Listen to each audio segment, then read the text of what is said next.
Si pensamos en Mickey Mouse, probablemente lo primero que se nos viene a la cabeza es un ratón con orejas enormes, pantalones rojos y una sonrisa que parece decir, todo está bien. Pero la historia real detrás de Mickey está bastante lejos de ser tan inocente.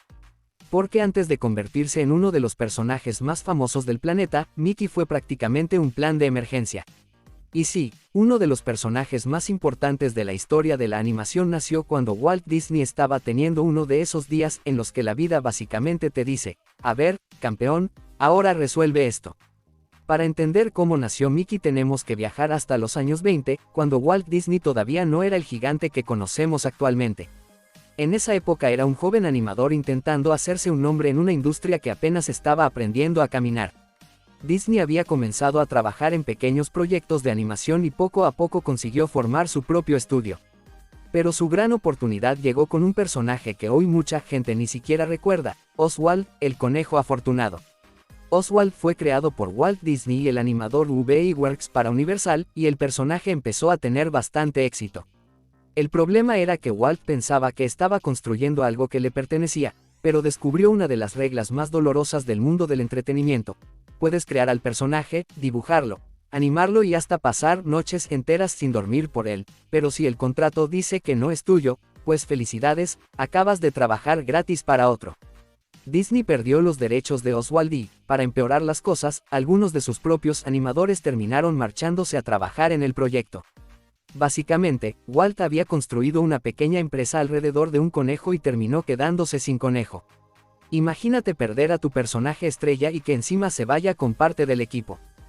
Es como preparar una fiesta, pagar la comida, contratar al DJ y cuando llegan los invitados alguien te dice, gracias por todo, nosotros nos quedamos con la casa. Pero Walt Disney no podía quedarse llorando por Oswald. Necesitaba otro personaje y lo necesitaba rápido. Y ahí entra nuevamente Ub Iwerks, uno de los animadores más importantes de aquella época y una persona fundamental para que Mickey existiera como lo conocemos. La historia más conocida cuenta que Walt comenzó a pensar en un pequeño ratón. Y aquí aparece uno de los detalles más curiosos, el personaje originalmente iba a llamarse Mortimer Mouse. Sí, Mortimer, y sinceramente, imagínate un mundo donde en lugar de decir, Mickey Mouse, todos estuviéramos diciendo, Mortimer Mouse. No suena a personaje de caricatura, suena a señor que te quiere vender un seguro de vida. Según la versión tradicional de la historia, Lillian Disney, la esposa de Walt, no quedó convencida con el nombre Mortimer y propuso Mickey. Y así nació el nombre que terminaría siendo reconocido prácticamente en todo el planeta. Ahora bien, aquí hay algo importante que muchas veces se pierde cuando se cuenta esta historia. Mickey no fue simplemente Walt Disney dibujando un ratón. Ub Iwerks tuvo un papel enorme en el desarrollo visual y la animación del personaje. De hecho, Iwerks fue capaz de producir una cantidad impresionante de dibujos para los primeros cortometrajes. En aquella época la animación era un trabajo brutalmente laborioso. Hoy puedes mover un personaje en una computadora, copiar elementos, reutilizar movimientos y hacer que un programa haga parte del trabajo. En los años 20 no. Había que dibujar prácticamente todo a mano.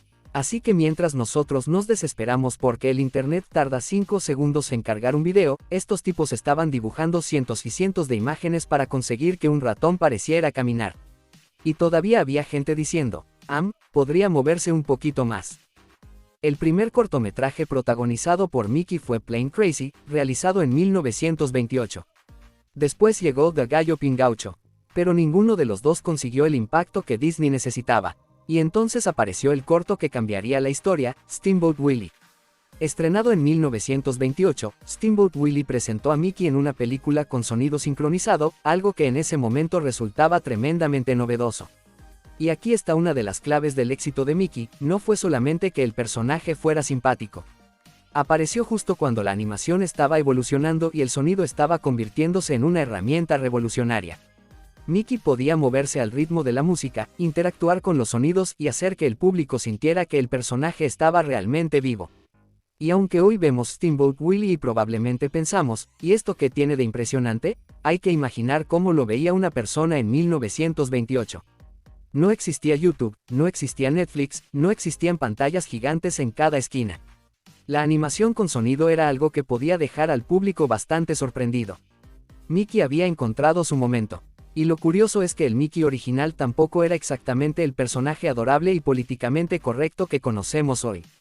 El Mickey de los primeros cortos era mucho más travieso, alocado e incluso bastante descarado. Hacía bromas, metía a otros personajes en problemas y utilizaba cualquier cosa que tuviera cerca para provocar caos. Era menos, hola, amigos, y más, a ver qué puedo romper antes de que termine el corto. De hecho, si comparas al Mickey de finales de los años 20 con el Mickey actual, parece casi otro personaje.